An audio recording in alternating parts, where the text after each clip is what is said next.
இந்த நாளில ஆண்டவர் நமக்கு விரோதமாய் எழும்புகிற சத்துருக்களை கொண்டே நமக்கு எப்படி ஆசீர்வாதங்களை கொண்டு வருகிறார், உயர்வை கொண்டு வர அவர்களை உபயோகிக்கிறார் என்று சொல்லி நம்ம பார்க்கலாம். சங்கீதம் 37 முதலாவது வசனம் நம்ம பார்த்தோமானால், அந்த வசனத்துல போடப்பட்டிருக்கிற காரியம் 37:1 பார்க்கிறோம். பொல்லாதவர்களை குறித்து எரிச்சல் அடையாதே, நியாயக்கேடு செய்கிறவர்கள் மேல் பொறாமை கொள்ளாதே என்ற அந்த சங்கீதம் துவங்குகிறதை பார்க்கிறோம். அப்போ பொல்லாதவர்கள், நமக்கு விரோதமாய் பொல்லாங்கானதை செய்கிறவர்களை பார்க்கும்போது நமக்கு எரிச்சல் தான் வருது, கோபம் தான் வருது. நியாயக்கேடு செய்கிறவர்கள் மேல பொறாமையா இருக்குது. ஏன்னா நியாயக்கேடு செய்து செய்து அவங்க உயர்ந்து கொண்டே போற மாதிரி தெரியுது, அவங்க பணக்காரர் ஆகுறது போல தெரிகிறது. அப்ப அவங்கள பார்த்தா நம்மளுக்கு இப்படி இப்படி இவங்க தீங்கானதை செய்தாலும் அவங்க பெரிய ஆட்களா இருக்கிறார்களே என்று சொல்லி ஒருவேளை நமக்கு பொறாமை வரலாம். ஆனால் வேதம் நமக்கு கற்றுக் கொடுக்கிற காரியம், பொல்லாதவர்களை குறித்து எரிச்சல் அடையாதே, நியாயக்கேடு செய்கிறவர்கள் மேல் பொறாமை கொள்ளாதே. இந்த முழு சங்கீதத்தையும் நம்ம படித்தோமானால் இதை வைத்து அநேக காரியங்களை ஆண்டவர் நமக்கு கற்றுக் கொடுக்கிறார். அப்ப பொல்லாத ஜனங்கள் நமக்கு விரோதமாய் எழும்புகிறது அநேக நேரங்களில நடக்கிற ஒரு காரியம். முகாந்திரம் இல்லாமல் என்னை பகைத்தார்கள் என்று வேதத்துல அங்கலாய்த்த ஆட்கள் உண்டு. அப்ப இப்படி நமக்கு விரோதமாய் செயல்படுகிறவர்கள் இருக்கிறார்கள். ஆனால் அவர்களை கொண்டே தேவ பிள்ளைகளுடைய வாழ்க்கையில ஆண்டவர் எப்படி நன்மையானதை கட்டளையிட பண்ணுகிறார். அந்த ஆசீர்வாதத்துக்கு அவர்களே ஒரு காரணமாய் இருக்கும்படியாக அவர்கள் நமக்கு விரோதமாய் எடுக்கிற அந்த காரியங்கள், அந்த எண்ணங்கள், அந்த செயல்கள், ஆண்டவர் அதை மாற்றி அதை நமக்கு ஆசீர்வாதமாக எப்படி மாற்றுகிறார்.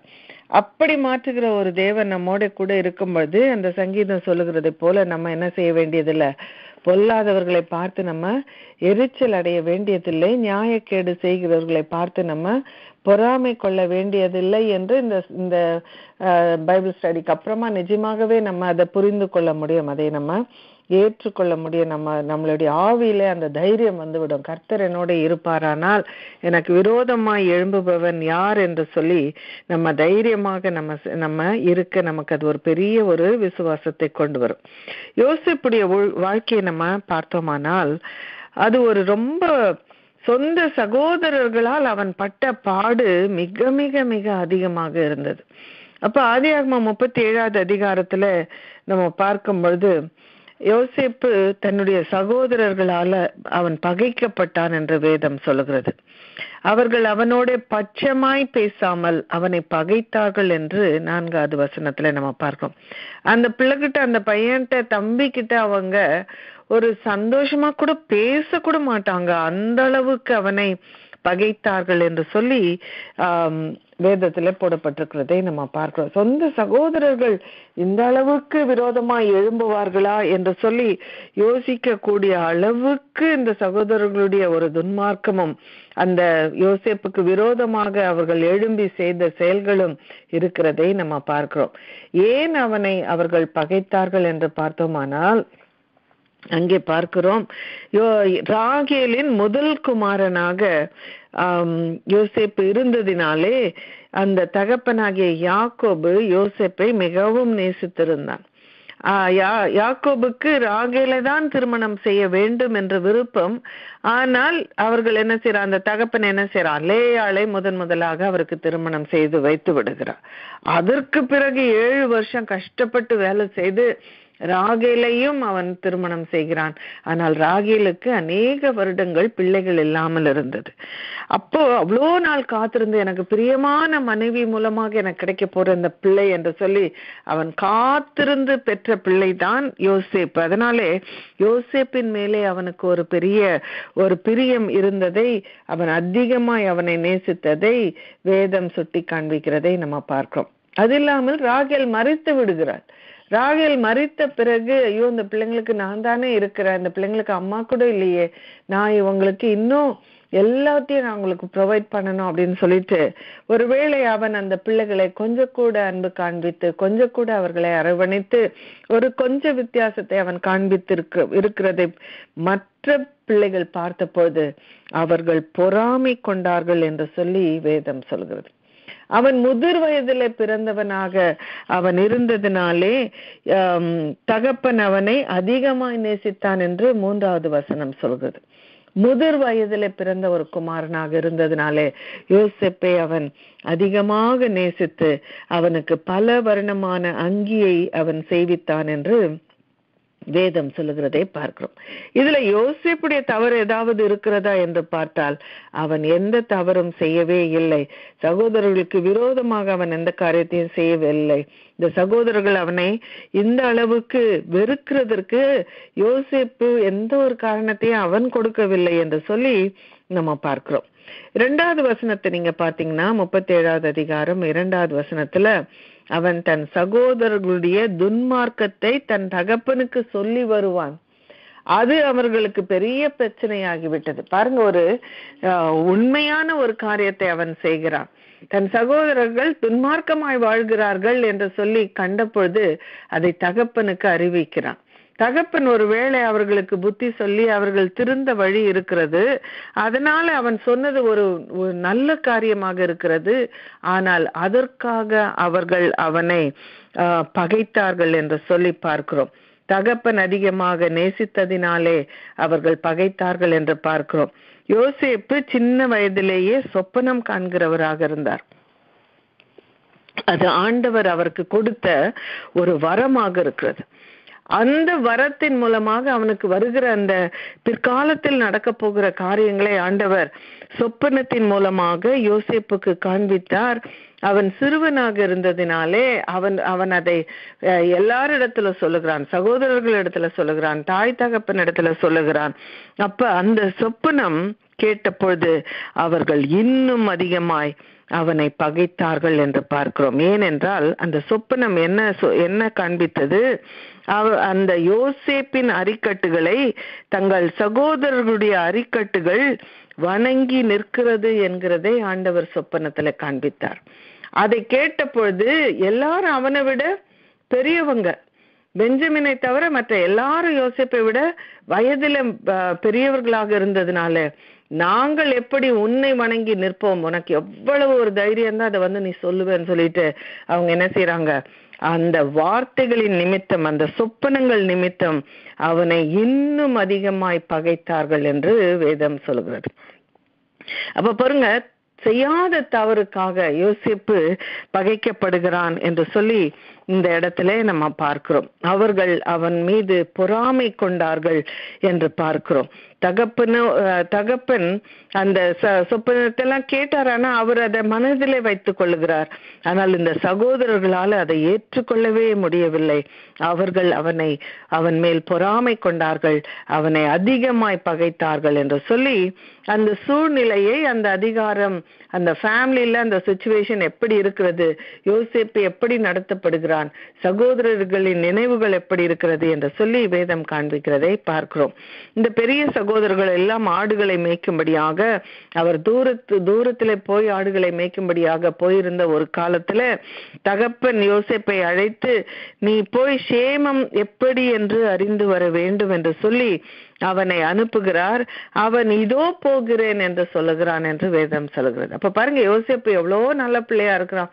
வேணாம்ப்பா, இவங்க எல்லாம் எப்ப பாரு என் மேல கோமாவே பேசுறாங்க, நான் போலன்னு அவன் சொல்லி இருந்திருக்கலாம். ஆனா அவன் சொல்லுகிறான், இதோ போகிறேன் என்று சொல்லி அவன் போய் அவர்களை தேடி, சீகேமிலே அவர்கள் ஆடுகள் மேய்த்து கொண்டிருக்கிறார்கள் என்று அங்கே போன பொழுது அவர்கள் அங்கிருந்து வேறு இடத்துக்கு போய்விட்டார்கள் என்று அவன் அறிகிறான். அப்ப அவனுக்கு ஒரு நல்ல எக்ஸ்கியூஸ் இருக்குது.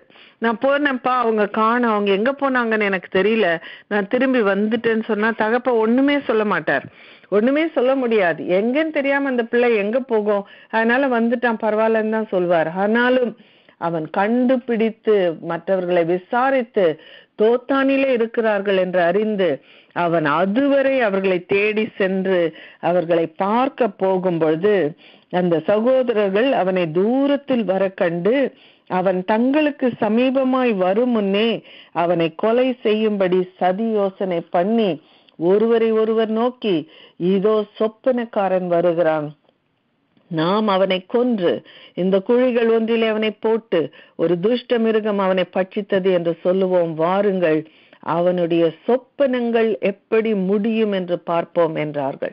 அவங்களுக்கு பிரச்சனை எல்லாம் அந்த சொப்பனத்துல அவன் சொன்ன காரியம் அவர்களால ஏற்றுக்கொள்ளவே முடியவில்லை.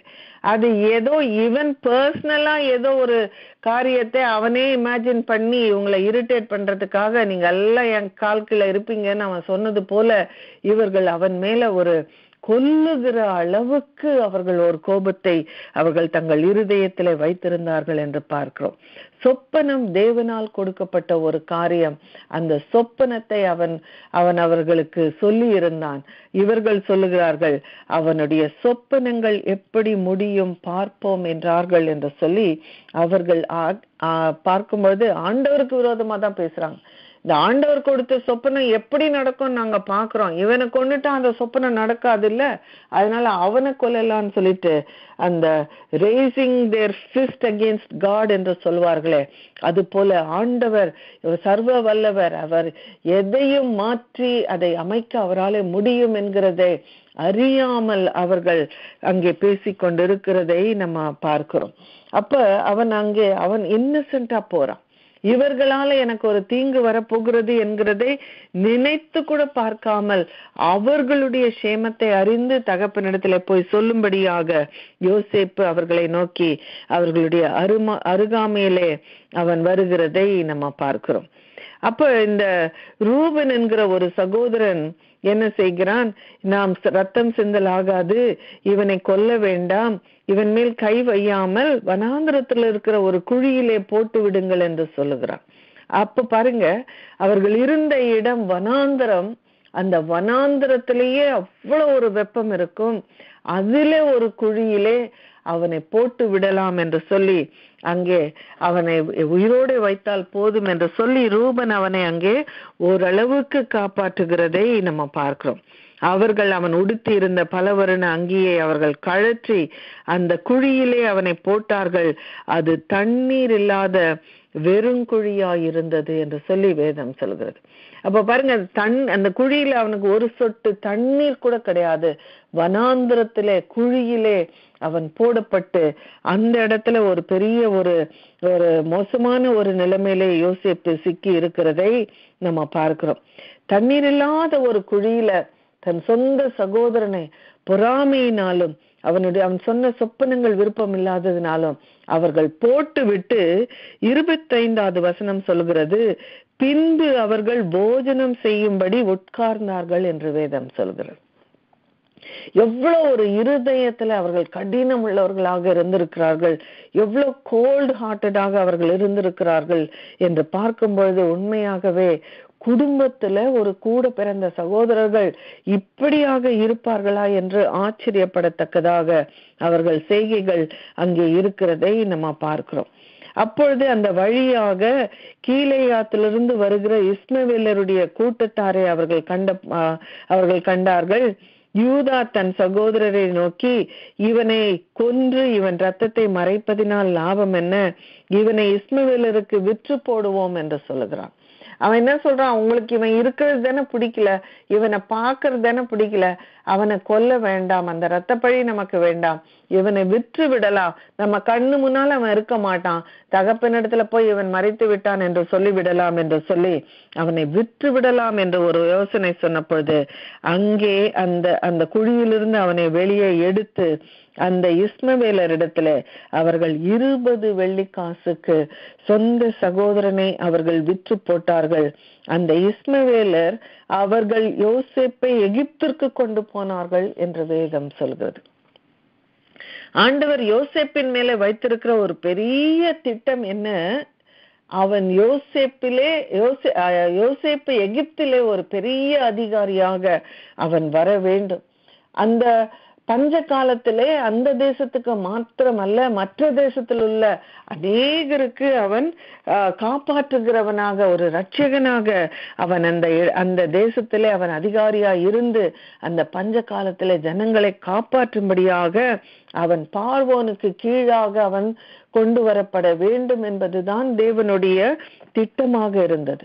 அப்ப பாருங்க, யார் அவனை மிகவும் பகைத்தார்களோ அவர்களே இஸ்மவேலரிடத்துல அவனை விற்றார்கள். அந்த இஸ்மவேலர் அவனை எகிப்துக்கு கொண்டு போனார்கள் என்று சொல்லி வேதம் அங்கே சொல்லுகிறதை நம்ம பார்க்கிறோம்.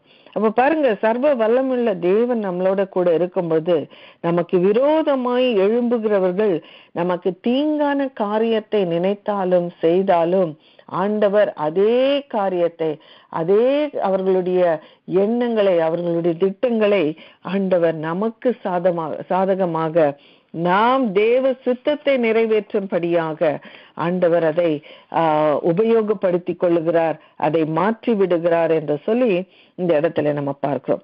எங்கே யோசேப்பு செல்ல வேண்டுமோ அந்த இடத்துக்கு அவர்கள் தங்கள் சொந்த சகோதரனுடைய திட்டத்தினாலே அவன் கொண்டு சேர்க்கப்பட்டான் என்று சொல்லி அந்த இடத்துல நம்ம பார்க்கிறோம். அப்ப அவர்கள் என்ன செய்கிறார்கள், அவனை தகப்பனிடத்துல சொல்லுகிறார்கள், இவன் மரித்து விட்டிருக்க வேண்டும், இந்த பல்லவர்ண அங்கியிலே ரத்தம் படிந்திருக்கிறது, ஒரு துஷ்ட மிருகம் அவனை அடித்திருக்க வேண்டும் என்று சொல்லி தகப்பனை நம்ப வைக்கிறார்கள். ஒருவேளை தகப்பன் யோசேப்பு எகிப்துக்கு அனுப்பப்பட்டான் என்று அறிந்திருந்தால் தன்னுடைய இன்ஃப்ளூயன்ஸ் வச்சு ஒருவேளை யோசேப்பு எப்படியாவது 20 காசு தானே கொடுத்து வாங்குனீங்க, நான் 1000 வெள்ளி காசு கொடுக்குறேன், என் பிள்ளைய எனக்கு திருப்பி தாங்கன்னு சொல்லி அவன் ட்ரை பண்ணி அந்த பிள்ளைய ஒருவேளை காப்பாற்றி இருக்க முடியும்.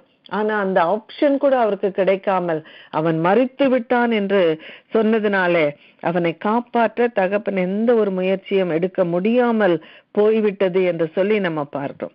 எகிப்துக்கு சென்ற அந்த யோசேப்பு யாரிடம் விற்கப்பட்டான் என்று பார்க்கும்போது அதுவும் தேவ சித்தமாக இருந்தது என்று பார்க்கிறோம். யோசேப்பை எகிப்திலே பார்வோனின் பிரதானியும் தலையாரிகளுக்கு அதிபதியுமாகிய போத்திபார் என்பவனிடத்திலே அவர்கள் விற்றார்கள் என்று சொல்லி வேதம் சொல்லுகிறது. அப்ப பாருங்க, பார்வோனிடத்திலே அவன் வேலை செய்ய வேண்டும், அதற்காக ஆண்டவர் என்ன செய்கிறார், பார்வோனிடத்திலே வேலை செய்கிற ஒரு பெரிய அதிகாரியாகிய போத்திபார் இடத்துல, பிரதானியும் தலையாரிகளுக்கு அதிபதியுமாகிய போத்திபார் இடத்துல அவன் விற்கப்பட்டான் என்று சொல்லி அந்த இடத்துல நம்ம பார்க்கிறோம். அவனுடைய கண்களிலே யோசேப்புக்கு தயவு கிடைத்தது என்று பார்க்கிறோம். தயவு கிடைத்ததுனால அவனுடைய வாழ்க்கை சுமூகமாக அந்த இடத்துல செல்லும் என்று பார்த்தால் அது இல்லை. ஏனென்றால் போத்திபாரின் மனைவி அவன் மேலே கண் போட்டு அவளுடனே அவன் இருக்கும்படியாக அவள் அவனை தொந்தரவு பண்ணுகிறதை நம்ம பார்க்கிறோம். யோசேப்பு தேவனுக்கு பயப்படுகிறவனாக இருந்ததுனாலே அவன் என்ன செய்கிறான், நான் தேவனுக்கு விரோதமாய் பாவம் செய்வது எப்படி என்று சொல்லி அவன் தன்னுடைய வஸ்திரத்தை கூட விட்டு அங்கிருந்து அவன் ஓடுகிறான் என்று சொல்லி பார்க்கிறோம். அப்ப பாருங்க, வயதில பெரியவர்கள் கூட விழுந்து போகிற ஒரு பாவம் விபச்சாரமாக இருக்கிறது. ஆனால் இந்த வாலிபன் அந்த இடத்துல அவனை பார்க்க யாருமே இல்லை, அவனுக்கு ஃப்ரெண்ட்ஸ் கிடையாது, ஃபேமிலி கிடையாது, அவன் சொந்த நாட்டிலே இல்லை, எங்கேயோ இருக்கிறான். அவளுக்கு அவன் கீழ்ப்படிந்தானால் அவ எவ்வளவோ ஃபேவர்ஸ் பண்ணலாம், எவ்வளவு அவனுக்கு உதவி செய்யலாம், எவ்வளவு பணம் கொடுக்கலாம், அவனுடைய வாழ்க்கை அங்கே ஒருவேளை கொஞ்சம் சுகமாக அமையலாம்.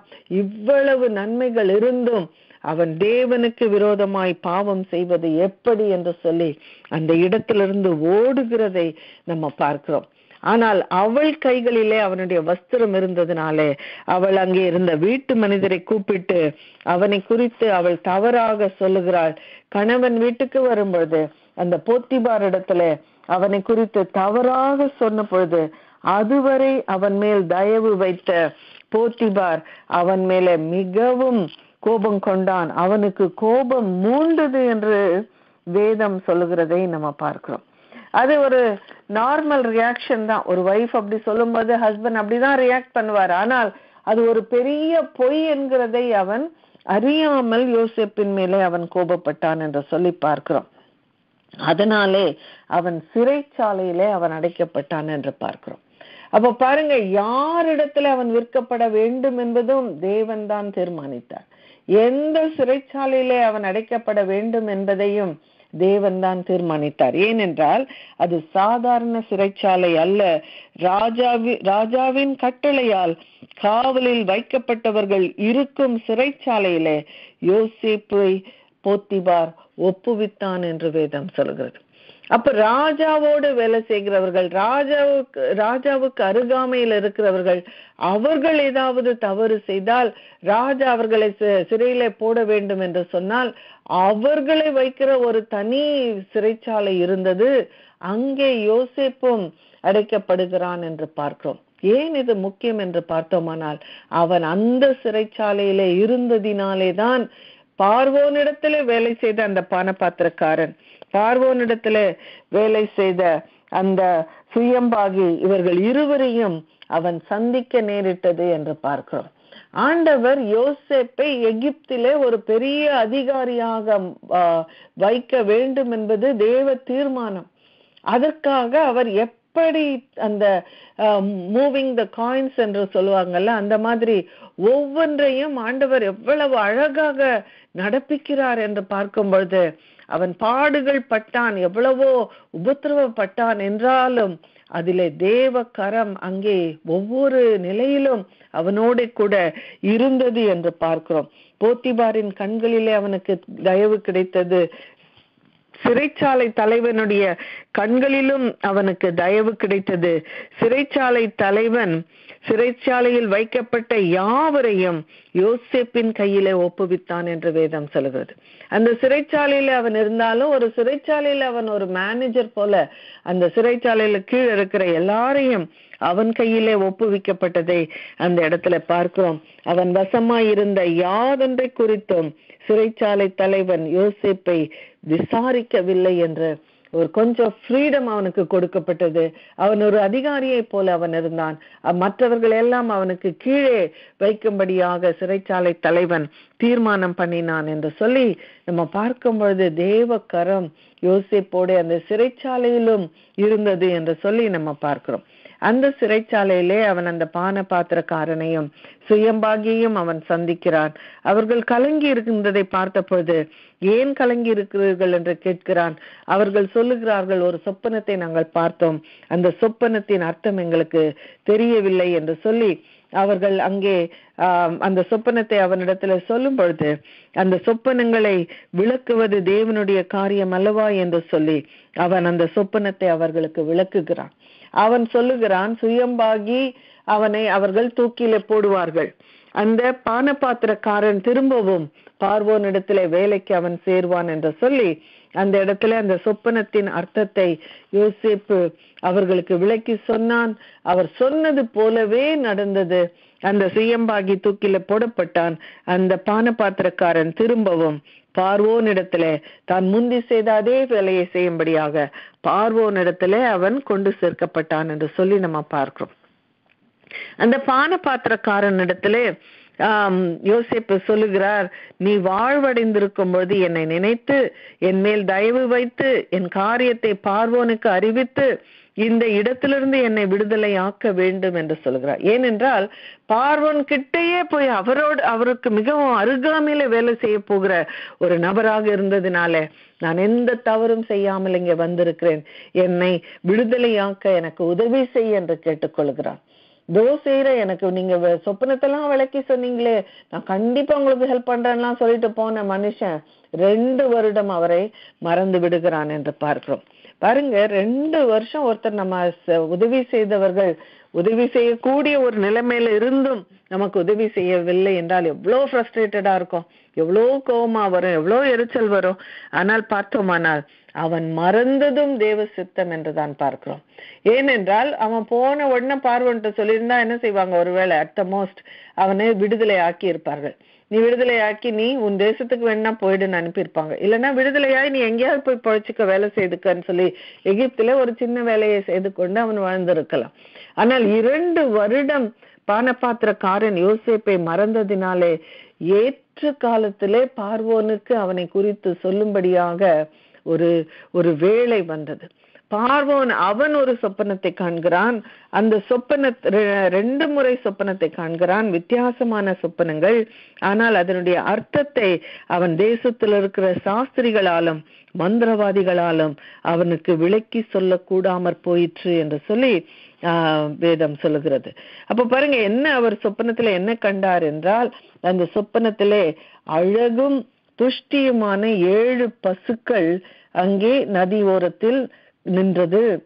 அதற்கு பிறகு அவலட்சணமும் கேவலமுமான பசுக்கள் அழகும் புஷ்டியுமான 7 பசுக்களையும் பட்சித்து போட்டது என்று சொல்லி அப்படியே சாப்பிட்டுச்சான், அப்படியே விழுங்கிடுச்சு. அந்த மாதிரி ஒரு சொப்பனத்தை நான் கண்டேன். அவன் பார்வன் விழித்து பார்த்து விட்டு திரும்பவும் நித்திரை செய்த பொழுது 2ஆம் விசை வேறொரு சொப்பனத்தை கண்டு, நல்ல செழுமையான 7 கதிர்கள் ஒரே தாளிலிருந்து ஓங்கி வளர்ந்தது. பின்பு சாவியானதும் காற்றினால் தீர்ந்ததுமான 7 கதிர்கள் முளைத்தது. சாவியான கதிர்கள் செழுமையும் நிறைமேனியுமான அந்த 7 கதிர்களையும் விழுங்கி போட்டது. அப்பொழுது பார்வன் விழித்து கொண்டு அது சொப்பனம் என்று அறிந்தான். இதற்கு அர்த்தத்தை சொல்ல யாராலுமே அவனுடைய தேசத்துல இல்லை என்று அறிந்த பொழுது பார்வன் கடுங்கோபம் கொள்ளுகிறான். அப்பதான் அந்த பானபாத்திரக்காரனுக்கு புரிகிறது, ஐயோ, யோசேப்பை குறித்து நாம் மறந்து விட்டோமே, இந்த நேரத்துல அவன் பார்வோனுக்கு உதவி செய்ய முடியுமே என்று சொல்லி பார்வோனிடத்துல அந்த எபிரேய பிள்ளையாண்டான் ஆகிய யோசேப்பை குறித்து அந்த பானபாத்திரக்காரன் சொல்லுகிறான். சொப்பனங்களுக்குரிய அர்த்தங்கள் அவன் சொன்னபடியே நிகழ்ந்தது என்று சொன்ன பொழுது அந்த இடத்துல பார்வோன் உடனடியாக யோசேப்பை சிறைச்சாலையிலிருந்து கொண்டு வரும்படியாக கட்டளை பிறப்பித்தான். அப்ப பாருங்க, அவனை தீவிரமாய் காவல் கிடங்கிலிருந்து கொண்டு வந்தார்கள் என்று வேதம் சொல்கிறது. ஆண்டவருடைய நேரம் வரும்பொழுது அந்த இடத்துல ஹோப்பே இல்லை. யோசேப்பை நினைக்க அங்க யாருமே இல்லை. அவன் ஒரு சிறைச்சாலையில அவன் முடங்கி கிடக்கிறான். அவனுக்கு உதவி செய்ய யாருமே இல்லை. இவனுக்கு விடுதலை கிடைக்க வாய்ப்பே இல்லை என்பது போல இருந்த ஒரு காலகட்டத்துல திடீரென்று ஆண்டவருடைய கரம் அசைந்ததினாலே அவனை தீவிரமாய் காவல் கிடங்கிலிருந்து கொண்டு வந்தார்கள். அவன் சவரம் பண்ணி கொண்டு வேறு வஸ்திரம் தரித்து பார்வோனிடத்தில் வந்தான் என்று வேதம் சொல்கிறது. அப்ப பாருங்க, ஆண்டவர் அவருடைய வேளையில எப்படி காரியங்களை நிகழ்த்துகிறார் என்று பார்க்கிறோம். ராஜாக்களை கூட உபயோகப்படுத்துகிறார், பானபாத்திரக்காரனை உபயோகப்படுத்துகிறார், சிறைச்சாலை தலைவனை உபயோகப்படுத்துகிறார், பிரதானிகளின் தலைவனாகிய போத்திபாரை உபயோகப்படுத்துகிறார், துரோகிகளாயிருந்த சகோதரர்களையும் ஆண்டவர் யோசேப்பின் உயர்வுக்காக உபயோகப்படுத்தினார் என்று சொல்லி நம்ம பார்க்கிறோம். பார்வோனுடைய அந்த சொப்பனத்தை பார்வோன் யோசேப்புக்கு அறிவிக்கிறார். யோசேப்பு அதனுடைய அர்த்தத்தை சொல்லுகிறார். பின்பு நடக்க இருக்கிற காரியங்களை ஆண்டவர் உங்களுக்கு அறிவித்திருக்கிறார். 7 வருஷங்கள் செழுமையான வருஷங்கள் இருக்கும். அதற்கு பிறகு 7 வருஷமாகிய பஞ்ச காலம் வரும். அந்த பஞ்ச காலத்திலே அவர்களை காப்பாற்றும்படியாக அந்த செழுமையான வருஷத்திலே வருகிறதை நீங்கள் சேர்த்து வைக்க வேண்டும். அதை கொண்டு நீங்கள் பஞ்ச காலத்திலே உங்கள் ஜனங்களையும் மற்ற ஜனங்களையும் காப்பாற்றும்படியாக அதை உபயோகப்படுத்த வேண்டும். இதற்காக ஒரு ஞானமுள்ள ஒரு நபரை நீங்கள் தெரிந்து கொண்டு இந்த வேலையை நீங்கள் நடப்பீங்கள் என்று சொல்லி அங்கே எப்படி இதை கையாள்வது என்பதையும் யோசேப்பு பார்வோனிடத்துல சொல்லுகிறார். அப்ப பாருங்க, சொப்பனத்துக்கு அர்த்தத்தையும் சொல்லுகிறார், வரப்போகிற காரியத்தை விளக்கி காண்பிக்கிறார், அதை எப்படி கையாள்வது என்கிறதையும் பார்வோனிடத்துல சொன்ன பொழுது பார்வோன் மாத்திரமல்ல, அவனுடைய ஊழியக்காரர் எல்லாருடைய பார்வைக்கும் யோசேப்பு தான் இந்த வேலைக்கு சரியான ஆள் என்று சொல்லி அவர்கள் கண்டார்கள்.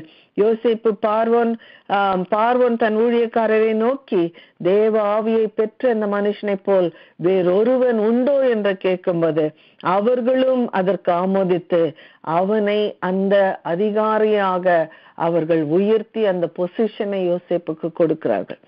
அப்படி அவன் பார்வோனுக்கு அடுத்தபடியான அந்த பெரிய ஒரு அதிகாரியாக, தான் பிறக்காத ஒரு சிட்டிசனாக இல்லாத ஒரு தேசத்துல அவ்வளவு பெரிய ஒரு போஸ்டை அங்கே யோசேப்பு பெற்றுக்கொள்ளுகிறான் என்று சொல்லி நம்ம பார்க்கிறோம். அப்ப பாருங்க, கொஞ்சம் 2 நாளைக்கு முன்னால பார்த்தா யோசேப்பு சிறைச்சாலையில கலங்கி கொண்டு இருந்தான். ஆனால் அவனை உயர்த்துகிற தேவன் அவருடைய வேலை வந்த பொழுது அவனை பார்வோன் சொல்லுகிறான், நான் சிங்காசனத்தில் மாத்திரம் முன்னிலும் நான் பெரியவனாய் இருப்பேன், ஒரு பேருக்கு நான் ஒரு ராஜாவாக அங்க இருப்பேன், மத்த எல்லாம் நீதான் பாத்துக்கணும் அப்படின்னு சொல்லிட்டு அவனை அப்பேற்பட்ட ஒரு பெரிய அதிகாரியாக அவனை உயர்த்துகிறான். அவன் சொல்லுகிறான், உன் வாக்கின்படியே என் ஜனங்கள் எல்லாரும் அடங்கி நடக்க கடவர்கள். பாருங்க, அவன் அந்த ஊரு நாட்டுடைய சிட்டிசன் கூட கிடையாது. ஒரு ஜூவிஷ் பர்சனை எகிப்து ஜனங்கள் எல்லாம் உனக்கு அடங்கி நடக்க வேண்டும் என்று சொல்லுகிறார். அப்புறம் சொல்றார், தெண்டனிட்டு பணியுங்கள் என்று அவனுக்கு முன்பாக கூறிவிட்டு எகிப்து தேசம் முழுமைக்கும் அவனை அதிகாரி ஆக்கினான் என்று சொல்லி பார்க்கிறோம். தெண்டனிட்டு பணியுங்கள் என்று சொல்லி ராஜாவே சொல்ல வைக்கிறார். அப்ப அவர் சொல்லும்போது எகிப்து ஜனங்கள் எல்லாம் யூதனாகிய யோசேப்பை அவர்கள் வணங்கினார்கள், அவர்கள் பணிந்தார்கள், அவங்க அப்படியே ரெஸ்பெக்ட் பண்றாங்க, குனிந்து அவனை பணிகிறார்கள் என்று சொல்லி நம்ம பார்க்கிறோம். அப்ப பாருங்க, தேசத்தில் உள்ள ஒருவரும் உன் உத்தரவில்லாமல் தன் கையையாவது தன் காலையாவது அசைக்க கூடாது என்று சொல்லி பார்வோன் யோசேப்பை அந்த அளவுக்கு ஒரு உயர்வான ஒரு வேலைக்கு அவனை உயர்த்துகிறான். அந்த போஸ்ட் அவனுக்கு கொடுக்கிறான். அவனுக்கு முத்திரை மோதிரம் போடப்பட்டது. எகிப்துக்கு முழுவதுக்கும் அவன் அதிகாரியாகிறான். அவன் மெல்லிய வஸ்திரம் உடுத்து வைக்கிறார்கள், பொன் சரப்பணியை தரிக்கிறார்கள், 2ஆம் ரதத்தில் ஏற்றி தெண்டனிட்டு பணியுங்கள் என்று கூறுவிக்கிறான். எகிப்து தேசம் முழுமைக்கும் அதிகாரி ஆக்கினான். அவனுக்கு மனைவியை கொடுத்தான். 2 மகன்கள் பிறக்கிறார்கள். அப்பொழுது பார்த்தோமானால் நினைத்திராத ஒரு நிலைமையில யோசேப்பு உயர்த்தி வைக்கப்படுகிறான் என்று பார்க்கிறோம். இதற்கெல்லாம் காரணம் யாருன்னா, இவனை வெறுத்த, இவனை பகைத்த, இவன் மேல் பொறாமை கொண்டு இவனை கொல்ல நினைத்த அவனுடைய சகோதரர்கள் என்று பார்க்கிறோம். அப்போ கர்த்தர் நம்மோட இருப்பாரானால் அவர்கள் செய்கிற அதே காரியத்தை நமக்கு நன்மையாக ஆண்டவர் வாய்க்க பண்ணுகிறார். உங்கள் உயர்வுக்கு அதை காரணமாக்குகிறார். தேவ சித்தம் உங்கள் வாழ்க்கையில நிறைவேற அந்த அவர்களுடைய தீங்கான எண்ணங்கள் செயல்களை ஆண்டவர் காரணமாக்குகிறார். தேவன் உபயோகப்படுத்துகிற ஒரு பாத்திரமாக அந்த ஹையஸ்ட் அந்த பர்பஸ் ஆஃப் காட் அதை நிறைவேற்றுகிறதற்கு அவர்கள் மிக மிக முக்கியமான ஒரு துவக்கப்படியாக அவர்கள் இருக்கிறார்கள் என்று பார்க்கும் பொழுது, நாம் கர்த்தருடைய கரத்துல இருக்கும் பொழுது நம்மை யார் விரோதித்தாலும், அவர்கள் என்ன செயல்கள் செய்தாலும் கர்த்தர் நம்மை ஆசீர்வதிக்கிறவராக இருக்கிறார். எந்த நோக்கத்துக்காக ஆண்டவர் நம்மை அழைத்தாரோ அந்த பெரிய திட்டத்தை நோக்கத்தை நிறைவேற்ற அதே சத்துருக்களை உபயோகப்படுத்துகிறவராக ஆண்டவர் இருக்கிறார் என்று சொல்லி நம்ம பார்க்கிறோம். அதே யோசேப்பினிடத்திலே அந்த சகோதரர்கள் தானியம் கொள்ளும்படியாக வருகிறார்கள் என்று பார்க்கிறோம். ஏனென்றால் பஞ்சம் மிகவும் கொடியதாக இருந்தது. யாக்கோபு தன் குமாரரை நோக்கி, நீங்கள் ஒருவர் முகத்தை ஒருவர் பார்த்து கொண்டிருக்கிறது என்ன? எகிப்திலே தானியம் உண்டென்று கேள்விப்படுகிறேன். நாம் சாகாமல் உயிரோடு இருக்கும்படி நீங்கள் அவ்விடத்துக்கு போய் நமக்காக தானியம் கொள்ளுங்கள் என்று சொல்கிறார். அவங்க போய் எகிப்திலிருந்து தானியம் வாங்கிட்டு வரலன்னா கொஞ்ச காலத்துல இவர்கள் எல்லாம் மரித்து போக கூடும் என்று சொல்லக்கூடிய அளவுக்கு பஞ்சம் மிகவும் கொடிதாக இருந்தது. அப்பொழுது சகோதரர்கள் எகிப்துக்கு போனார்கள். யோசேப் அவர்களை கண்டு கொள்கிறான். சகோதரர்கள் யோசேப்பை கண்டு கொள்ள முடியவில்லை, அறிய முடியவில்லை. ஏனென்றால் அவனை பார்க்கும்போது அவன் ஒரு ஈஜிப்சியன் போல அவன் ட்ரெஸ் பண்ணிட்டு இருக்கிறான். ஈஜிப்சியன் கல்ச்சர்ல அவன் இருக்கிறான். அப்போ யோசேப்பு அவர்களுக்கு தன்னை வெளிப்படுத்துகிறான். நான் தான் நீங்கள் என்னை விற்று போட்ட உந்த சகோதரன் என்று சொல்லி அவர்களுக்கு அறிவித்த பொழுது சகோதரர்களுக்கு எவ்வளவு பயம் வந்திருக்கும். என்ன செய்ய போறானோ இவன் பாரு, இப்ப நம்ம எல்லாரும் கொண்டு போட போகிறான்னு சொல்லி அவர்கள் பயந்து இருக்கலாம். ஆனால் 45வது அதிகாரம் 7வது 8வது வசனத்துல பார்க்கிறோம். யோசேப்பு அவர்களை நோக்கி சொல்லுகிறான், பூமியிலே உங்கள் வம்சம் ஒழியாமல் இருக்க உங்களை ஆதரிக்கிறதற்காகவும் பெரிய ரட்சிப்பினால் உங்களை உயிரோடு காப்பதற்காகவும் தேவன் என்னை உங்களுக்கு முன்னமே அனுப்பினார், ஆதலால் நீங்கள் அல்ல, தேவனே என்னை இவ்விடத்துக்கு அனுப்பி என்னை பார்வோனுக்கு தகப்பனாகவும் அவர் குடும்பம் முழுவதற்கும் கர்த்தனாகவும் எகிப்து தேசம் முழுதுக்கும் அதிபதியாகவும் வைத்தார் என்று சொல்லுகிறான். அப்ப பாருங்க, இந்த பஞ்சத்திலே அவர்கள் எல்லாரும் மாண்டு போவார்களானால், சகோதரர்களும் அவர்களுடைய பிள்ளைகளும் மாண்டு போவார்களானால், அந்த வம்சமே ஒழிந்து விடும். ஆபிரகாம் வம்சம் அங்கே நின்றுடும். அந்த அளவுக்கு ஒரு பெரிய சீரியஸான சிச்சுவேஷன்ல அவர்களை காப்பாற்றும்படியாக தேவன் என்னை முன்னமே அனுப்பினார், நீங்கள் அல்ல என்று சொல்லி அவர்கள் அந்த செய்த தவறுக்காக அவர்கள் வருந்தாத படிக்க, அவர்கள் பயப்படாத படிக்க அவர்களுக்கு தைரியத்தை கொடுக்கிறான். 50வது அதிகாரத்துல 20வது வசனம் பார்த்தால், நீங்கள் எனக்கு தீமை செய்ய நினைத்தீர்கள், தேவனோ இப்பொழுது நடந்து வருகிறபடியே வெகு ஜனங்களை உயிரோடு காக்கும்படிக்கு அதை நன்மையாக முடிய பண்ணினார் என்று யோசேப்பு தன் சகோதரர்களுக்கு சொல்லுகிறதை நம்ம பார்க்கிறோம். அப்ப பாருங்க, இவ்வளோ பெரிய உயர்வு, இவ்வளோ பெரிய ஒரு தேவ சித்தத்தை நிறைவேற்ற யோசேப்புக்கு முதற்படிகளாக இருந்தவர்கள் அவனை மிகவும் வெறுத்த அந்த சகோதரர்கள் என்று பார்க்கும்போது, கர்த்தர் அவர்களையும் உபயோகப்படுத்தி அவர்கள் மூலமாக நமக்கு ஆசீர்வாதத்தை கொண்டு வர அவர் வல்லவராய் இருக்கிறார் என்று பார்க்கிறோம். அதே போல மொர்தெகாய் எஸ்தருடைய வாழ்க்கையில நம்ம பார்த்தோமானால், அவர்களுக்கு விரோதமாய் எழும்பின ஆமான் என்கிறவனை கொண்டு ஆண்டவர் மொர்தெகாய்க்கு அவ்வளோ பெரிய நன்மைகளை செய்தார் என்று சொல்லி நம்ம பார்க்கிறோம். எஸ்தர் புஸ்தகம் 1வது அதிகாரம் 1வது வசனத்துல பார்த்தால், அகாஸ்வேரு ராஜா ஒரு பெரிய சாம்ராஜ்யத்துக்கு ராஜாவாக இருக்கிறார். 127 நாடுகள் கொண்ட ஒரு பெரிய சாம்ராஜ்யத்துக்கு அதிபதியாய் இருக்கிறார். இந்து தேசம் முதல் எத்தியோப்பியா தேசம் வரை அது வியாபித்திருந்தது. அந்த இடத்துல சிறைப்பிடித்து கொண்டு வரப்பட்ட சிலரில் மொர்தெகாய் ஒருவன். அவனுடைய சிறிய தகப்பனுடைய மகளாகிய எஸ்தர் அவன் தான் வளர்த்தான் என்று பார்க்கிறோம். அந்த காலத்திலே எஸ்தருடைய பெயர் அத்சால் என்று வேதம் சொல்லுகிறது. அவள் அந்த ராஜாவை மணக்கிறாள். ராஜாவை எஸ்தர் மணக்கும்படியாக ஆண்டவர் காரியத்தை அங்கே செய்கிறார். எஸ்தர் அந்த அரண்மனையிலே ராணியாக இருக்கிறாள். ஆனால் மொர்தெகாய் அரண்மனையிலே ஒரு சாதாரண வேலை செய்கிறவராக அவன் அந்த அரண்மனை வாசலில் இருக்கிறதை நம்ம பார்க்கிறோம். அந்த ராஜாவுக்கு கீழே ஒரு பெரிய அதிகாரியாக இருப்பவன் தான் ஆமான். அந்த ஆமான் ராஜாவுக்கு மிகவும் பிரியமானவனாகவும் இருக்கிறான். ஆமானை அவன் மேன்மைப்படுத்தி, ராஜா அவனை மேன்மைப்படுத்தி தன்னிடத்தில் இருக்கிற சகல பிரபுக்களுக்கு மேலாக அவனுடைய ஆசனத்தை உயர்த்தி வைத்தான் என்று சொல்லி ஒரு பெரிய லெவல்ல ஒரு பெரிய அதிகாரியாக ராஜாவுக்கு கீழாக அவன் இருக்கிறான் என்று பார்க்கிறோம். ஆமானை எல்லா ஊழியக்காரரும் வணங்கி நமஸ்கரித்து வந்தார்கள். இப்படி செய்ய வேண்டும் என்று ராஜா கட்டளையிட்டு இருந்தான். ராஜாக்கு வேற வேலையில பாருங்க, ஆமானை எல்லாரும் வணங்கி நமஸ்கரிக்கணும்னு ஒரு கட்டளை போடுகிறார். அந்த அளவுக்கு ஆமான் ராஜாவுக்கு முக்கியமான ஒரு நபராக இருக்கிறார்.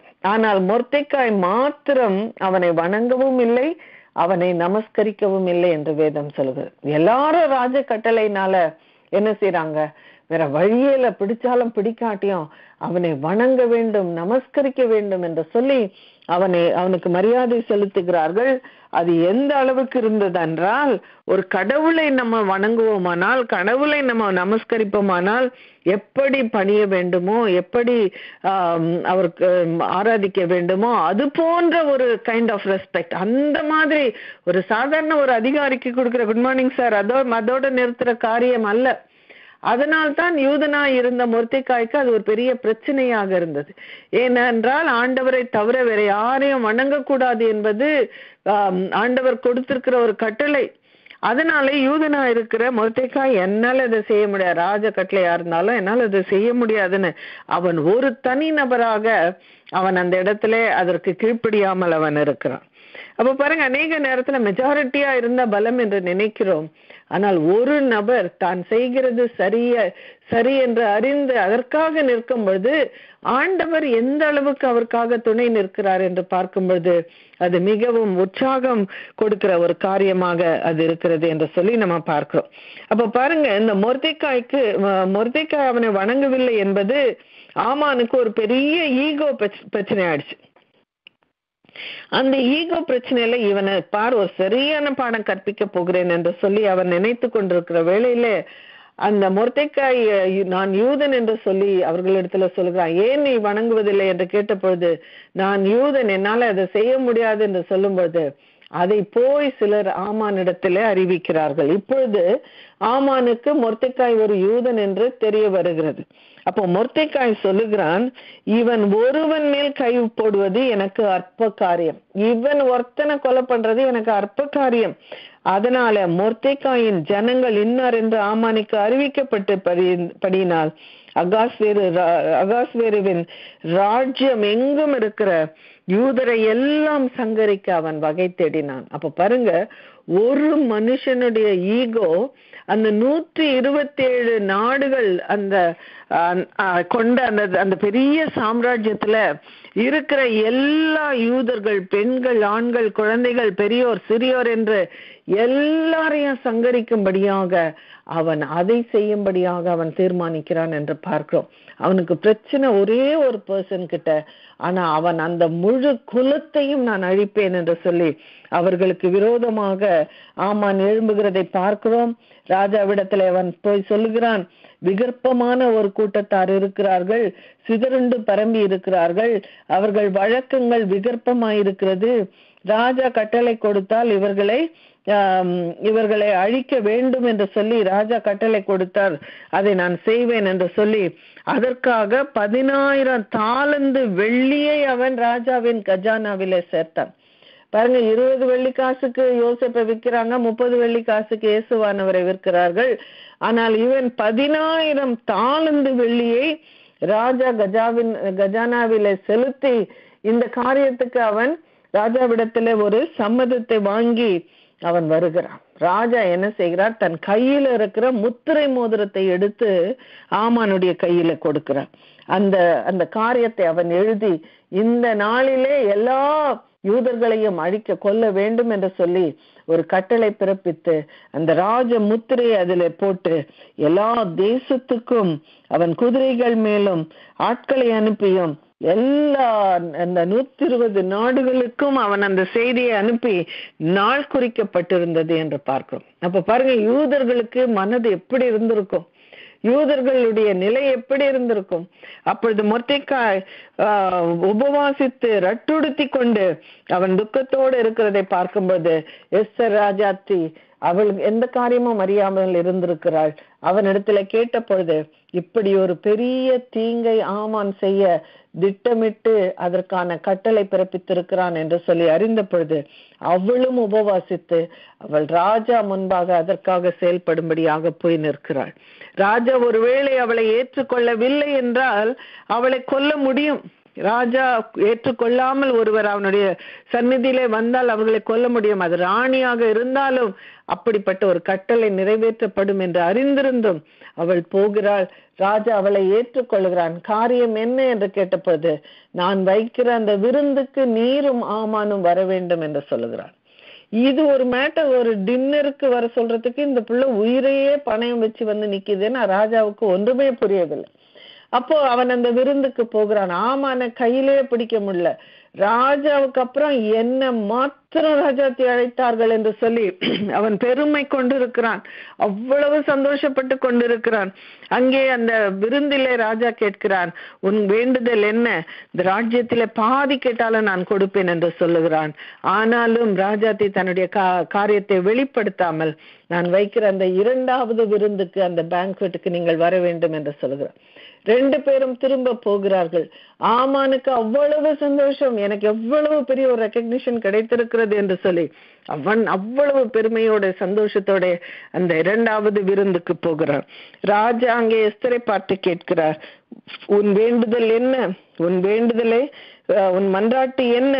நீ ராஜ்யத்தில் பாதி மட்டும் கேட்டாலும் அது கிடைக்கும் என்று ராஜா சொன்ன பொழுது அங்கே எஸ்தர் ராஜாத்தி சொல்லுகிறார், என் வேண்டுதலுக்கு என் ஜீவனும் என் மன்றாட்டுக்கு என் ஜனங்களும் எனக்கு கட்டளையிடப்படுவதாக என்று சொல்லுகிறார். என் ஜீவனே எனக்கு ஆபத்துல இருக்கிறது, என் ஜனங்கள் உடைய ஜீவன் ஆபத்துல இருக்கிறது, அதை எனக்கு தாருங்கள் என்று கேட்கும் போது ராஜாக்கு அப்படி ஒரு ஷாக். யாருக்கு தைரியம் ஏன் மனைவியை கொல்றதுக்கு, அவளுடைய ஜீவனுக்கு ஒரு ஒரு பங்கத்தை கொண்டு வர யாருக்கு தைரியம் என்று கேட்கும் போது அந்த இடத்துல அங்கே யாருமே இல்லை, ஆமான் மாத்திரம் இருக்கிறான். அப்ப இப்படி செய்ய துணிகரம் கொண்டவன் யார், அவன் எங்கே என்று கேட்டது எஸ்தர் சொல்லுகிறார். யாரும் மியூட் பண்ணல, கொஞ்சம் மியூட் பண்ணுங்க. அப்போ எஸ்தர் சொல்லுகிறாள், சத்துருவும் பகைஞனும் ஆகிய அந்த மனிதன் இந்த துஷ்ட ஆமான் தான் என்று சொல்லும்போது ஆமான் அங்கே திகில் அடைந்தான். பெரிய ஆபத்திலே சிக்கி கொண்டிருக்கிறோம், நாம் உயிரோடு இருப்பது கூட நடக்காத ஒரு காரியம் என்று சொல்லி அவன் பயந்து, வசனம் சொல்லுகிறது 7வது அதிகாரம் 7வது வசனம், அவன் எஸ்தரிடத்தில் தன் பிராணனுக்காக விண்ணப்பம் பண்ண எழுந்து நின்றான். பாருங்க ஆண்டவர் எப்படி காரியங்களை மாற்றுகிறார் பாருங்க. இந்த எஸ்தருடைய ஜீவனும் இந்த கட்டளையால அதுவும் அவளுடைய ஜீவனுக்கு ஆபத்து என்று இருக்கிற ஒரு நிலைமையை ஆண்டவர் மாற்றி இப்பொழுது ஆமான் எஸ்தரிடத்துல எழுந்து நின்று தன் பிராணனுக்காக விண்ணப்பம் பண்ணுகிறான் என்று வேதம் சொல்லுகிறது. ராஜா கொஞ்சம் வெளியே போய் திரும்பி வரும்போது இந்த ஆமான் எஸ்தரின் மெத்தையில இருக்கிறதை கண்டு அவன் அதை தவறாக புரிந்து கொண்டு கோபப்பட்டு அவனை தூக்கில போடும்படியாக அவன் கட்டளை கொடுத்த போது ஆமானுடைய முகத்தை மூடிவிட்டார்கள் என்று வேதம் சொல்லுகிறது. அப்போ பாருங்க, இதற்குள்ளாக இந்த ஈகோல அப்படியே கொதித்து கொண்டிருந்த ஆமான் என்ன செய்திருந்தான், 50 முழ நீளமுள்ள ஒரு தூக்கு மரத்தை அவன் மொர்தெக்காய்க்காக செய்து வைத்திருந்தான். அதை அறிந்த பொழுது ராஜா சொல்லுகிறான், அதிலேயே இவனை தூக்கில போடுங்கள் என்று சொன்ன பொழுது மொர்தெக்காய்க்காக தயாரிக்கப்பட்டிருந்த அந்த தூக்கு மரத்துல ஆமான் தூக்கிலிடப்பட்டான் என்று பார்க்கிறோம். அப்ப பாருங்க காரியங்களை எப்படி ஆண்டவர் மாற்றுகிறார், எப்படி சூழ்நிலைகளை மாற்றுகிறார். அந்த ஆபத்தான ஒரு நிலைமை, இனி இதிலிருந்து தப்பிப்பது மிகவும் கடினம் என்கிற ஒரு சூழ்நிலையில இருந்தாலும் ஆண்டவர் அங்கே இறங்கி அவருடைய பிள்ளைகளுக்காக செயல்படும் பொழுது அந்த காரியம் அப்படியே தலைகீழாக மாறுகிறதை நம்ம பார்க்கிறோம். அப்ப பாருங்க, ராஜா இந்த அந்த ஆமான் மேல எவ்வளவு பிரியமாய் இருந்து எவ்வளவு பெரிய பொசிஷன்ல எல்லாம் அவனை வைத்திருந்தாலும் அவன் மேல கோபப்பட்ட பொழுது அவனை கொல்லும்படியாக கட்டளை கொடுக்கிறான். அந்த ஆமானின் குமாரர்கள் 10 குமாரர்களும் தூக்கிலிடப்பட்டார்கள் என்று பார்க்கிறோம். அந்த இடத்துல அதே ஆமானுக்கு கொடுத்த அந்த முத்திரை மோதிரத்தை எஸ்தரிடத்திலும் மொர்தெக்காயின் இடத்திலும் அவர் கொடுத்த பொழுது அவர்கள் புதிய ஒரு கட்டளையை பிறப்பித்து அந்த யூதர்களை அழிக்கிற அந்த காரியத்தை மாற்றி யாரும் அவர்களை கொல்லக்கூடாது என்ற புதிய கட்டளை அவர்கள் எழுதி ராஜ முத்திரை இட்டு கோவேறு கழுதைகள் மூலமும் குதிரை மேலும் அஞ்சற்கார மூலமாகவும் அதை அனுப்பி எல்லா தேசத்திலிருந்த யூதர்களை அவர்கள் காப்பாற்றினார்கள் என்று சொல்லி நம்ம பார்க்கிறோம். இப்படி ஆண்டவர் யூத ஜனங்களுக்கு செய்த அந்த பெரிய வெற்றியை கொண்டாடுகிற ஒரு பண்டிகையாக பூரிம் பண்டிகை எல்லா வருடங்களும் அது கொண்டாடப்படுகிறது. அதனால தான் if God is for us who can be against us என்கிற வசனம் நமக்கு சில நேரத்துல அது ஜீரணிக்கவே முடியாது. ஆமா, அப்ப கூட தான் எவ்வளவு பேர் நமக்கு விரோதமா வராங்கன்னு நம்ம நினைச்சிட்டே இருப்போம். இவ்வளவு பெரிய ஒரு ஆமானே யூத குலத்துக்கே விரோதமாக எழும்பினாலும் ஆண்டவர் அவர்களோட கூட இருந்ததுனால பெரிய ரட்சிப்பை அவர் கட்டளையிட்டார் என்று பார்க்கிறோம். மொர்தெக்காயை குறித்து நம்ம பார்த்தோமானால் அரண்மனையிலே வாசலிலே ஒரு சாதாரண வேலை செய்து கொண்டிருந்த மொர்தெக்காய்க்கு ராஜாவுக்கு கீழே 2வதாக அவனை உயர்த்தினார் என்று வேதம் சொல்லுகிறது. அப்ப பாருங்க, யோசேப்பும் பார்த்தா பார்வோனுக்கு கீழே 2வதாக ஆண்டவர் அவனை உயர்த்தினார் என்று சொல்லி அங்கே பார்க்கிறோம். அந்த வசனம் சொல்லுகிறது, மொர்தெக்காய் ராஜாவுக்கு கீழே 2வதாக இருந்தார். ராஜாவாகிய அகாஸ்வரின் தேசத்தின் மேலும் சமுத்திரத்திலுள்ள தீவுகளின் மேலும் பகுதி ஏற்படுத்தினான். மொர்தெக்காய்க்கு பெரிய ஒரு பொறுப்பு கொடுக்கப்படுகிறது. அவன் ராஜாவுக்கு முன்பாக, அவன் ராஜாவின் அரண்மனையிலே அவன் பெரியவனாக இருந்தான். அவனை உயர்த்தினார்கள். ஆமானுடைய வீடு எஸ்தருக்கு கொடுக்கப்பட்டது. அதனுடைய வீடு கிடையாது, அரண்மனை. ஆமானின் அரண்மனை எஸ்தருக்கு கொடுக்கப்பட்டது. மொர்தெக்காயை ஆமானின் அரண்மனைக்கு எஸ்தர் அதிகாரியாக்கினாள் என்று பார்க்கிறோம். அப்ப பாருங்க எப்படி காரியங்கள் அப்படியே தலைகீழாக நடந்தது என்று சொல்லி நம்ம பார்க்கும்போது, உண்மையாகவே ஆண்டவர் நமக்காக செயல்படுவாரானால் நமக்கு விரோதமாய் எழும்புகிறவர்கள் பலனற்றவர்கள், அவர்களை சங்கரிக்க ஆண்டவராலே முடியும் என்று சொல்லி நம்ம பார்க்கிறோம். 8வது அதிகாரம் 15 நம்ம பார்க்கும்போது, மொர்தெக்காய் இளநீலமும் வெள்ளையுமான ராஜ வஸ்திரமும் பெரிய பொன்முடியும் பட்டும் இரத்தாம்பரமும் அணிந்தவனாய் ராஜாவின் இடத்திலிருந்து புறப்பட்டான் என்று வேதம் சொல்லுகிறது. சூசான் நகரம் ஆர்ப்பரித்து மகிழ்ந்திருந்தது. இவ்விதமாய் யூதருக்கு வெளிச்சமும் மகிழ்ச்சியும் களிப்பும் கனமும் உண்டாயிற்று என்று சொல்லி எல்லா திகைத்து போயிருந்த ஜனங்களுக்கும், எல்லா ஒரு பயத்தோடு இருந்த ஜனங்களுக்கு இப்பொழுது ஒரு பெரிய ஒரு ரிலீஃப், பெரிய ஒரு சந்தோஷம் அவர்களுக்கு கிடைத்தது என்று பார்க்கிறோம். காரியம் மாறுதலாய் முடிந்தது என்று வேதம் சொல்லுகிறது. ஆமா, நினைத்தது ஒன்று, கர்த்தர் நடப்பித்தது ஒன்று. காரியம் மாறுதலாய் முடிந்தது என்று வேதம் சொல்லுகிறதை பார்க்கிறோம். அவன் மென்மேலும் பெரியவன் ஆனான் என்று சொல்லி 9வது அதிகாரம் 4வது வசனத்துல பார்க்கிறோம். வல்லமையும் பராக்கிரமும் ஆகிய அவனுடைய எல்லா செய்கைகளும் ராஜா பெரியவனாக்கின மொர்தெக்காயினுடைய மேன்மையும் விற்த்தாந்தமும் மேதியா பெர்சியா ராஜாக்களின் நடபடி புஸ்தகத்தில் எழுதியிருக்கிறது. யூதனாகிய மொர்தெக்காய் ராஜாவாகிய அகாஸ்வேருக்கு 2வதானவனும் யூதருக்குள் பெரியவனும் தன் திரளான சகோதரருக்கு பிரியமானவனும் அன்றி தன் ஜனங்களுக்குடைய நன்மைக்கு நாடி தன் குலத்தாருக்கு எல்லாம் சமாதானம் உண்டாக பேசுகிறவனுமாய் இருந்தான் என்று சொல்லி ஒரு பெரிய பொலிட்டிக்கல் லீடராக அவன் உயர்த்தப்படுகிறான். தன் ஜனங்களுக்கு நன்மை செய்கிறவராக, அநேகர் அவனை நேசிக்கிறவராக மொர்தெக்காய் உயர்த்தப்பட்டார் என்று சொல்லி பார்க்கிறோம். இத கனவுல கூட மொர்தெக்காய்க்கு நிகழ்கிற ஒரு காரியமே அல்ல. அவர்கள் அந்த தேசத்துக்கு கொண்டு வரப்பட்டவர்கள், ஸ்லேவ்ஸ் மாதிரி இருக்கிறாங்க. அந்த அரண்மனையில ஒரு சாதாரண வேலை செய்து கொண்டிருக்கிறான். எஸ்தரை ராஜாத்தியாகவும் மொர்தெக்காயை அந்த ராஜாவுக்கு கீழே 2வதான அதிகாரியுமாக ஆண்டவர் மாற்றினார் என்று பார்க்கிறோம். இதெல்லாம் எங்கிருந்து தொடங்கினது என்று பார்த்தால், ஆமானுடைய ஈகோவினாலே அவன் மொர்தெக்காய்க்கு விரோதமாக செய்ய நினைத்த காரியத்தினாலே இந்த நன்மை உண்டாயிற்று என்று பார்க்கிறோம். அப்ப சத்துருக்களை கொண்டே ஆண்டவர் என்ன செய்கிறார்? இவர்கள் மூலமாக அவர் செய்ய நினைக்கிற பெரிய அந்த தேவ திட்டத்தை நிறைவேற பண்ணுகிறார். உயர்வை கொண்டு வருகிறார்.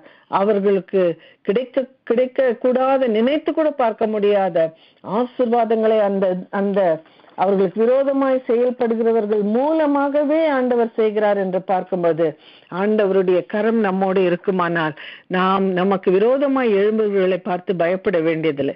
பொல்லாதவர்களை குறித்து எரிச்சல் அடைய வேண்டியதில்லை. அதனால அவர்கள் மேல பொறாமை கொள்ள வேண்டியதில்லை என்று அந்த சொல்லுகிற வசனம், ஆண்டவருடைய கரம் நம்மோடு இருக்குமானால் நாமும் அந்த வசனத்தை தைரியமாக சொல்ல முடியும் என்று பார்க்கிறோம். இயேசுவானவர் இந்த உலகத்தில் இருந்த பொழுது எவ்வளவு ரிலிஜியஸ் லீடர்ஸ் அவருக்கு விரோதமாக எழும்பினார்கள். அந்த சீஷர்களில ஒருவனே அவரை காட்டி கொடுக்கிறான். இப்படி நடந்து சிலுவையில் அறையும் என்று பிலாத்து அவரை காப்பாற்ற நினைத்த பொழுது கூட சிலுவையில் அறையும் என்று சொல்லி சிலுவையில அறைந்த பிறகு, மரித்த பிறகு அவர்கள் நினைக்கிறார்கள், நாங்கள் ஜெயித்து விட்டோம், இனி இயேசுவானவர் இல்லை, அவருடைய ராஜ்யம் இனி இந்த உலகத்துல சொல்லப்படுவதில்லை என்று நினைத்து கொண்டிருந்த காலத்துல 3வது நாள் அங்கே பரிசுத்த ஆவியானவருடைய வல்லமையினால அவர் உயிரோடு எழுப்பப்பட்டு உயிரோடு எழுந்தார் என்று பார்க்கும் பொழுது, அந்த அவருக்கு விரோதமாய் செயல்பட்டவர்கள் தேவ சித்தத்தை தான் நிறைவேற்றி இருக்கிறார்கள் என்று சொல்லி பார்க்கிறோம். பாருங்க, அந்த யார் விரோதமா இருக்கிறார்களோ அவர்கள் மூலமாகவே பிதாவாகிய தேவன் எந்த சித்தத்துக்காக அவர் பூமியில அனுப்பப்பட்டாரோ அந்த சித்தத்தை இந்த துன்மார்க்கர்கள் தான் நிறைவேற்றினார்கள். அவருக்கு விரோதமாக எழும்பினவர்கள் தான் நிறைவேற்றினார்கள் என்று பார்க்கிறோம். அந்த ultimate purpose of God was full Jesus. Even ஒரு சிகரத்திலிருந்து அவரை தள்ளக்கூட பார்க்கிறார்கள், பொய் சாட்சிகளை எழுப்புகிறார்கள். எவ்வளவோ ஒரு ஊழியத்துக்கு தடைகளாக இருந்தாலும், அவர் மரிக்கிறதுக்கு அவர்கள் காரணமா இருந்தாலும், தேவ சித்தம் அவருடைய வாழ்க்கையில நிறைவேற அவருக்கு விரோதமாய் எழும்பினவர்கள் ஒரு பெரிய காரணமாய் இருந்தார்கள் என்று சொல்லி நம்ம பார்க்கிறோம். யார் நமக்கு விரோதமாக எழும்புகிறார்களோ அவர்கள் மூலமாகவே கிரியை செய்ய தேவன் வல்லவராக இருக்கிறார். ஒரு முறை ஒரு பிரசங்கத்துல நான் கேட்டேன், தாவீது கோலியாத்தை வீழ்த்தினதினாலே தான் அவன் ராஜாவாகினான், இல்லாவிட்டால் அவன் மேய்ப்பனாகத்தான் இருந்திருப்பான். அதனால உனக்கு விரோதமாய் எழும்புகிறவன் யார் என்பதை கூட ஆண்டவர் தான் தீர்மானிக்கிறார் என்று அவர் சொல்லுகிறார். அவர்களுக்கு ஒரு ஸ்டாண்டர்ட் வேண்டும் என்று சொல்லுகிறார். உன் தேவ சித்தத்தை உன் வாழ்க்கையிலே நிறைவேற்றுகிறவர்களாக உனக்கு விரோதமாய் எழும்புகிறவர்களே இருப்பார்கள் என்று சொல்லி அவர் சொல்லுகிறார். அதனாலே யார் நமக்கு விரோதமாக எழும்பினாலும் தேவன் நம் பட்சத்திலே இருப்பாரானால் தேவன் அதே செயல்களை நமக்கு ஆசீர்வாதமாக மாற்ற அவராலே முடியும் என்கிறதை இந்த நாளிலே நாம் கற்றுக்கொள்கிறோம். கர்த்தர் தாமே நம்மோடு தொடர்ந்து இந்த காரியத்தை பேசி அவர் நம்மோட கூட இருக்கிறார் என்பதை நான் உணர்ந்து நாம் தைரியப்படும்படியாக ஆண்டவர் உதவி செய்வாராக. ஆமீன் ஆமீன். ஜெபிப்போம். ஆண்டவரே, இந்த நல்ல வேலைக்காக ஸ்தோத்திரம். இப்படி வசனத்திலிருந்து நாளிலே தேவரீர் எங்களுக்காக எவ்வளவு வைராக்கியம் பாராட்டுகிற ஒரு தேவனாக நீர் இருக்கிறீர் என்பதை எங்களுக்கு வெளிப்படுத்தின தயவுக்காக ஸ்தோத்திரம். துன்மார்க்கர் எங்களுக்கு விரோதமாக எழும்பினாலும், முகாந்திரம் இல்லாமல் பகைத்தாலும், அவர்கள் செயல்கள் எங்களுக்கு விரோதமாக இருந்தாலும், தேவரீர் எங்களுடைய வாழ்க்கை உடைய கரத்தில் இருக்கிறதுனால நீர் அதை கர்த்தாவே அதே தீங்கான காரியத்தை நன்மையாக முடிய பண்ணுகிற தேவனாக நீர் இருக்கிறீர். தேவ சித்தத்தை நிறைவேற்ற அவர்கள் ஒரு காரணமா இருக்கும்படியாக அவர்கள் திட்டங்களையே நீர் உபயோகப்படுத்துகிறீர் என்று பார்க்கிறோம். அவர்கள் தீங்கான செயல்கள் எங்களுக்கு ஆசீர்வாதமாக முடிய பண்ணுகிற தேவனாக நீர் இருக்கிற தயவுக்காக ஸ்தோத்திரம் அப்பா. இந்த நாளிலே எங்களுக்கு ஒன்று கூட்டி இந்த வசனத்தை கேட்க பண்ணின தயவுக்காக ஸ்தோத்திரம். பிரேஸ் கார்ட் மினிஸ்ட்ரிக்காக நாங்கள் ஜெபிக்கிறோம். கர்த்தாவே, இந்த ஊழியத்தை துவங்கின தேவன் நீரப்பா, இம்மட்டுமா நடத்தி வந்த தேவன் நீர் ஆண்டவரே. தொடர்ந்து உம்முடைய பலத்த கரத்திலே நாங்கள் கொடுக்கிறோம். அநேகருக்கு, ஆயிரங்களுக்கு, லட்சங்களுக்கு ஆசீர்வாதமாய் இருக்கும்படியாக, இதனுடைய வெளிச்சத்தை கண்டு ஜாதிகள் ஓடி வரும்படியாக கர்த்தனை பெரிய காரியங்களை இந்த வருடத்துல செய்யும்படியாக நாங்கள் கேட்கிறோம். உதவி செய்யக்கூடிய தேவ பிள்ளைகளை நீர் எழுப்பித்தாரும் ஆண்டவரே. இவர்களோடு கூட இருந்து தேவ ராஜ்யத்தை பரப்ப தேவ பிள்ளைகளை அவர்களுக்கு கர்த்தாவே தோள் கொடுக்கிற பிள்ளைகளை நீர் எழுப்பி தர வேணுமா நாங்கள் கேட்கிறோம். தேவைகளை சந்திக்க முடியா நாங்கள் கேட்கிறோம். வந்திருக்கிற ஒவ்வொரு ஸ்தோத்திரம். அவர்கள் விண்ணப்பங்கள், வேண்டுதல்கள் எங்களுக்கு தெரியாது, உமக்கு தெரியும். ஒவ்வொரு இந்த நாளில அரவணைத்து முத்தமிட்டு தேவரே நீர் எங்களுக்காக இருக்கிறீர், எங்களை நேசிக்கிற தகப்பனாக இருக்கிறீர் என்று சொல்லி அவர் காரியங்களை கர்த்தாவே நீர் மேற்போட்டு கர்த்தாவே அவள் தேவைகளை சந்தித்து நீர் மகிழ்விக்க வேண்டுமா நாங்கள் கேட்கிறோம். தொடர்ந்து உம்முடைய கரம் எங்களோடு கூட இருப்பதாக இயேசுவின் மூலம் ஜெபிக்கிறோம் பிதாவே. ஆமென் ஆமென்.